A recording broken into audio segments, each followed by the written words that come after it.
ආයිබෝවන් මම දුලිකා සංජීවනි මම ආවේ පිළියන්දල ඉඳලා මම ආවේ අසනීප වෙලා පොඩි උණයි කැස හෙම්බිරිසාවත් එක්ක පොඩි මේ කොන්දේ පේන් එකක් ඇවිල්ලා තමයි ඇඩ්මිට් උනේ.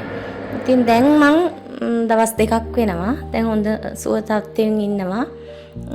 හොඳින් ට්‍රීට්මන්ට් කරා එක්ස්රේ ECG ස්කෑන් ඒ ඔක්කොම ගත්තා. ඒ වගේ කිසි ප්‍රශ්නයක් නැහැ. ස්ටාෆ් එක අතින් හොඳයි. රූම් එක හොඳයි, වොෂ්රූම් හොඳයි, ක්ලීනින් හොඳයි, හැමදේම හොඳයි. ස්ටාෆ් එකේ සැලකිල්ල ගොඩක්ම හොඳයි. හැමදේම හොයලා බලනවා. එකින් එක හැමදේම හොයලා බලනවා, අඩුපාඩු හොයලා බලනවා. හොඳයි. ඒ නිසා මේ මීට කලින් ගිය අවුරුද්දේ අන්තිම හස්බන්ඩ් ඇවිත් ඇඩ්මිට් වුණා. එයා දවස් 3ක් හිටියා. ඒ නිසාමයි මමත් ඇඩ්මිට් වුණේ. ඉතින් හොඳයි හැමදේටම මෙතනට තමයි එන්නේ.